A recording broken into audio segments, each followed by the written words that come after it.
Hola, ¿qué tal? Bienvenidos a este espacio. Aquí encontrarán historias de la Segunda Guerra Mundial contada a través de las películas.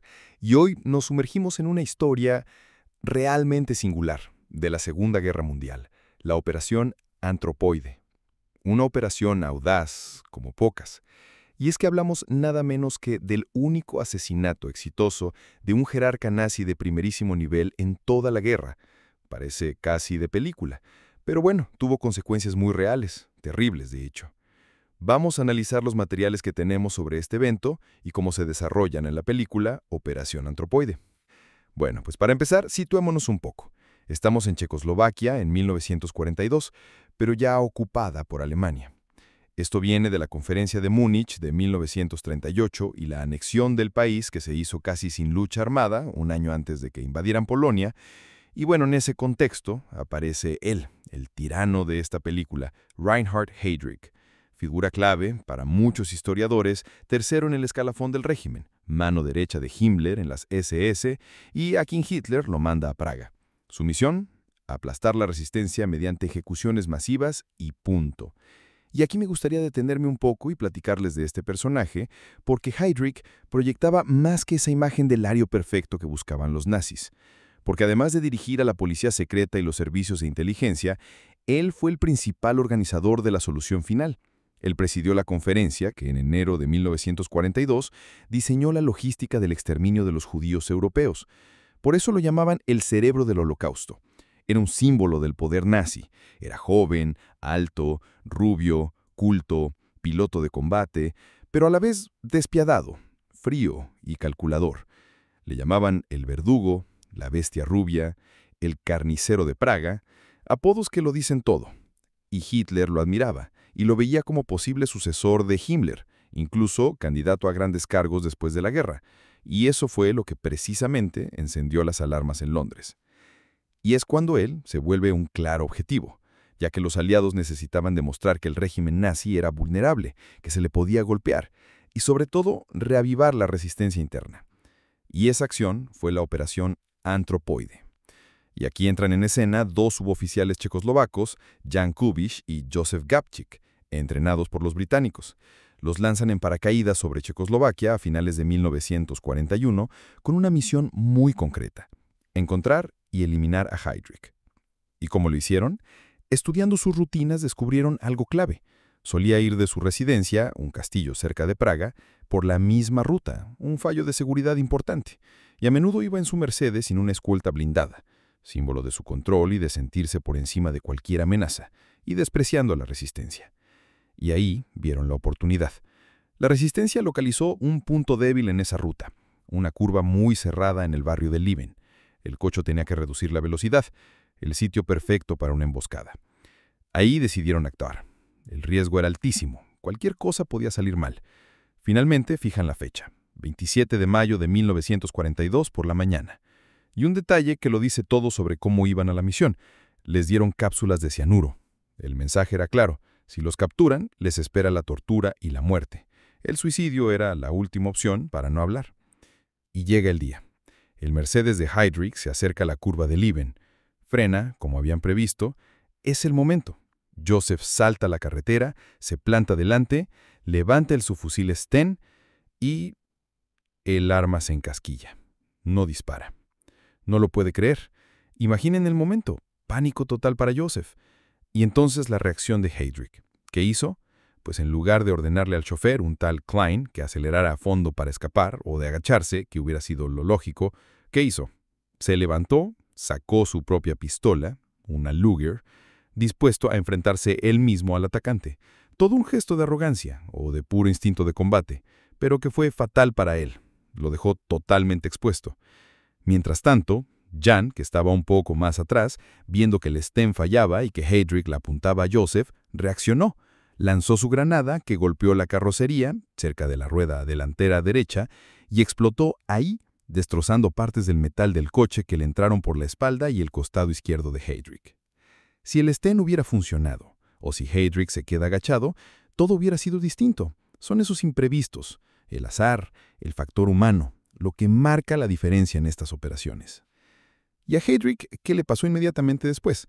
Bueno, esto no aparece en la película, pero es importante que lo conozcan. Resulta que lo llevaron al hospital Bulovac. Estaba grave, pero consciente. Y ahí tomó otra decisión particular. Exigió que solo le trataran médicos alemanes. Rechazó a los cirujanos checos del hospital. Quería que vinieran médicos especialistas desde Berlín. Porque en su lógica nazi, el cuidado de su cuerpo formaba parte de esa narrativa de pureza y superioridad. Fue un acto de arrogancia racial, de sentirse demasiado puro para ser atendido por quienes consideraba inferiores. Finalmente lo operaron, pareció que mejoraba durante unos días, pero la infección era imparable. Una septicemia, probablemente causada por toda esa porquería que entró con la metralla. Crin de caballo del asiento, trozos de metal, tela, y falleció en la madrugada del 4 de junio de 1942, 8 días después del atentado, sin salir del coma. Ofrecieron una recompensa, una enorme para la época, 10 millones de coronas. Buscaban desesperadamente información para dar con los culpables. La presión sobre la gente era brutal. La venganza fue terrible, y se dirigió contra la población civil. Arrasaron el pueblo entero, Lídice. Fusilaron a todos los hombres mayores de 16 años. A las mujeres y la mayoría de los niños los deportaron a campos de concentración. El pueblo fue completamente destruido. Casas incendiadas, iglesias derribadas, cementerios profanados. Solo unos pocos niños, los que consideraron aptos para ser germanizados, fueron dados a familias alemanas. Todo era horror. Miles de ejecuciones en las siguientes semanas. Y mientras todo esto pasaba, los perpetradores del atentado y otros 5 paracaidistas habían conseguido encontrar refugio. ¿Dónde? En un sitio que parecía seguro. La cripta de la iglesia ortodoxa de Santo Cirilo y Metodio en pleno centro de Praga. El obispo Gorazd y otros religiosos les dieron abrigo ahí. Era un lugar bueno, subterráneo, húmedo, oscuro. Tenía una pequeña ventana de ventilación que daba a la calle por donde podían mirar con mucho cuidado. Entonces ocurrió la traición. Karel Churda. Y aquí es donde las fuentes que hemos consultado señalan una diferencia importante con lo que, al parecer, cuenta la película. La versión cinematográfica sugiere que Churda, que era otro paracaidista checo, delató a sus compañeros voluntariamente y después bajo tortura. ¿Y qué dicen las otras fuentes? Pues indican algo más complejo y quizá más perturbador. Indican que Churda, que estaba refugiado con su familia fuera de Praga, quedó destrozado psicológicamente por la brutalidad de las represalias y se presentó él mismo voluntariamente en la sede de la Gestapo en Praga. Delató nombres de contactos y a la familia que los había escondido en la iglesia, a quienes torturaron y quienes finalmente dijeron dónde estaban. ¿Pero por qué? ¿Por la recompensa? Según esta interpretación, no fue principalmente por dinero ni por tortura directa en ese momento. Parece que lo hizo con una esperanza terrible, ingenua, de que si entregaba a los autores materiales del atentado, los nazis pararían las matanzas de civiles inocentes. Vaya. O sea, sacrificar a sus compañeros para intentar salvar a otros. ¡Qué dilema más espantoso! Una decisión moralmente devastadora, fruto de una presión psicológica brutal. Y aunque el resultado fue el mismo, su acción no paró las represalias nazis, pero sí condenó a sus compañeros. Con esa información, la Gestapo ya sabía dónde ir, y la madrugada del 18 de junio rodean la iglesia. Sí. Primero encuentran a algunos arriba, en el coro. Hay un combate feroz, dura 2 horas. Al final mueren luchando o se suicidan al verse sin salida. Kubish quedó muy malherido por metralla de granada, como Heydrich, curiosamente, y murió poco después. Los otros 4 estaban abajo, en la cripta. Los alemanes descubren la entrada, intentan que se rindan y empieza el asedio. Los alemanes intentan inundarla. Ellos resisten como pueden con las pocas armas que les quedan. Una resistencia totalmente desesperada. Sabían que no saldrían.